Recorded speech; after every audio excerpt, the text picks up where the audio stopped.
Hello बच्चों, Indian oil corporation limited की तरफ से कुछ वैकेंसीज आई हैं डिप्लोमा और आईटीआई के जो स्टूडेंट्स हैं उनके लिए।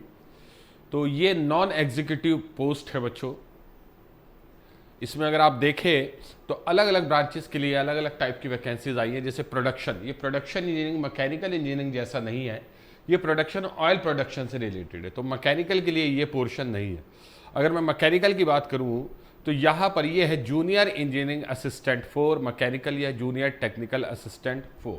ओके, जॉब कोड इसका 205 है और अलग अलग शहरों में अलग अलग जगह पर अलग अलग वैकेंसीज आई हुई।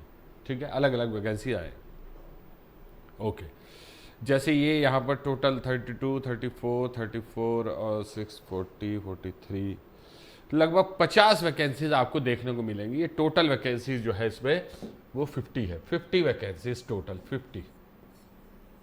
ओके, ठीक है। अब इसमें जो है ये तो बच्चों ये वाली जो वैकेंसी है अगर आप नोट करें, ये वाली वैकेंसी है आपकी रिफाइनरी डिवीजन के लिए। ठीक है, रिफाइनरी। इसी तरह से एक और वैकेंसीज आपको दी गई है, एक और वैकेंसी आपको दी गई है बच्चों। ये देखिए बच्चों, ये है बच्चों for pipeline division. Pipeline division में भी मैकेनिकल की अलग से यहाँ पर ये कुछ वैकेंसीज हैं। 8 वैकेंसी है लगभग। ठीक है, तो 8 वैकेंसीज पाइपलाइन डिवीजन में है। ठीक है, चलिए और देखते हैं इंपॉर्टेंट चीज़ जो मुझे आपको बतानी है। ठीक है, वो ये है बच्चों के जो आपकी क्वालिफिकेशन है मैकेनिकल के लिए, वो 3 साल का डिप्लोमा है बच्चों। 50% मार्क्स चाहिए मिनिमम। ठीक है, SC/ST या फिर PWBD के लिए बच्चों 45% मार्क्स है मैक्सिमम। ठीक है, मतलब मिनिमम इतने होने ही चाहिए। और ITI जो है वो भी आपका अप्लाई कर सकते हैं 2 साल के पास आउट क्लास से। ठीक है, ठीक है। इसी तरीके से और ब्रांचेस के लिए भी वैकेंसीज दी गई है यहाँ पर। ओके, अब जो पाइपलाइन डिवीजन है उसमें किसी भी तरह का कोई भी वर्क एक्सपीरियंस नहीं मांगा गया है। प्लीज इस बात को नोट कर लीजिए, कोई भी वर्क एक्सपीरियंस नहीं मांगा गया है। इसमें मैकेनिकल के भी बच्चे अप्लाई कर सकते हैं बच्चों पाइपलाइन डिवीजन में, और ऑटोमोबाइल के भी, दोनों कर सकते हैं। मैकेनिकल एंड ऑटोमोबाइल दोनों कर सकते हैं। ठीक है, टेक्निकल अटेंडेंट ग्रेड, इसमें ITI स्टूडेंट के लिए काफ़ी वैकेंसी हैं, जैसे कि इलेक्ट्रीशियन की है, टर्नर की है, फिटर की है, एटसेट्रा एटसेट्रा। जितनी भी ब्रांचेज होती हैं उनकी यहाँ पर आपकी वैकेंसी, यहाँ पर आप वो बच्चे जो हैं टेक्निकल अटेंडेंट 1 ग्रेड 1 जो है बच्चों, उसमें आप ITI के साथ इसमें अप्लाई कर सकते हैं बच्चों। ठीक है, कोर्स की ड्यूरेशन मिनिमम 2 साल है, ये याद रखना, मिनिमम। ठीक है, ओके। इसमें भी वर्क एक्सपीरियंस की कोई ज़रूरत नहीं है, कोई ज़रूरत नहीं है। अब इसमें जो इंपॉर्टेंट चीज़ है उसे देख लीजिए बच्चों, वो मैं आपको बता देता हूँ। जो आपकी रिफाइनरी डिवीजन है, पोस्ट कोड 201 और 203 से 208 तक, इनके लिए वर्क एक्सपीरियंस मांगा गया है बच्चों। ठीक है, जैसे कि आपका मैकेनिकल के लिए मैं आपको बताऊँ, ये है मैकेनिकल के लिए, तो कम से कम 1 साल का एक्सपीरियंस है मेंटेनेंस या ओवरहॉलिंग में। याद रखना बच्चों, रोटरी इक्विपमेंट जैसे compressor, gas turbine, steam turbine, boiler, column wall, pump, mechanical seal, dry seal etcetera, इन सब में बच्चों मांगे गए। इसके अलावा रिफाइनरी में है या पेट्रोकेमिकल इंडस्ट्री में, फर्टिलाइजिंग इंडस्ट्री में थे, उसका भी यहाँ पर आपका 1 साल का एक्सपीरियंस चलेगा। ठीक है, तो ये है आपका रिफाइनरी डिवीजन के लिए 1 साल का एक्सपीरियंस। ओके, बाकी जो इसमें इंपॉर्टेंट चीज़ें हैं वो मैं आपको डायरेक्टली ऐसे ही बता देता हूँ। ठीक है, कि ज़्यादा उसमें वो नहीं है। इसमें एक CBT होगा बच्चों। ठीक है, याद रखना, इसमें एक कंप्यूटर बेस्ड टेस्ट होगा रिटन का। ठीक है, उसके बाद स्किल टेस्ट होगा बच्चों, स्किल टेस्ट। ठीक है, स्किल टेस्ट होगा, फिर डॉक्यूमेंट वेरिफिकेशन होगा, डॉक्यूमेंट वेरिफिकेशन, और फिर आपका मेडिकल भी होगा इफ़ नेसेसरी।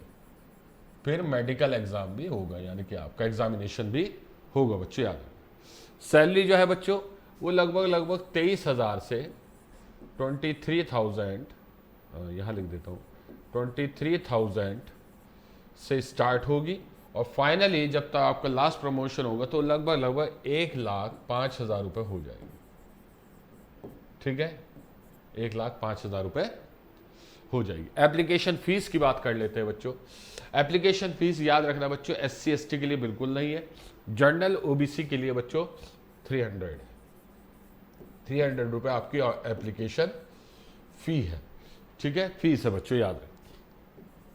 ओके, अच्छा, और इसमें जो और चीज़ें हैं या बताने वाली, डिस्कस करने वाली, वो यही है कि मिनिमम एज वो 18 साल है, मिनिमम एज आपकी 18 ईयर्स, और मैक्सिमम जो हो सकती है बच्चों वो 26 ईयर आपकी मैक्सिमम एज हो सकती है, याद रखिएगा, मैक्सिमम एज 26 ईयर हो सकती है बच्चों, ठीक है। ओके, क्वालिफिकेशन मैंने आपको बता दी है बच्चों। अब बात करते हैं डेट की कि इंपॉर्टेंट डेट कौन सी है। तो स्टार्ट होंगे ये फॉर्म भरना आपके 22 जुलाई से, 22 जुलाई, 22 जुलाई से इसके फॉर्म भरने स्टार्ट हो जाएंगे, 22 जुलाई से, ठीक है, यानी कि 22 तारीख से। और खत्म लास्ट डेट क्या है बच्चों? 21 अगस्त, याद रखना। 21 अगस्त आपकी लास्ट डेट है, ये भी याद रखिएगा बच्चों, ठीक है। हाँ, तो मेन चीज़ें तो मैंने आपको बताई दी है, बाकी आप ये लोग कहीं से भी डाउनलोड कर लीजिएगा। अच्छा, एज की जो कैलकुलेशन है वो भी याद कर लीजिए, 31 जुलाई तक आपकी एज की कैलकुलेशन होगी, याद रखिएगा, ठीक है। बाकी आप ये पूरा नोटिफिकेशन एक बार देख लीजिएगा, जो बच्चे एलिजिबल हैं वो इसमें भर सकते हैं, ठीक है। याद रखना, पाइपलाइन के लिए किसी भी तरह की कोई भी एक्सपीरियंस आपको नहीं चाहिए, ठीक है।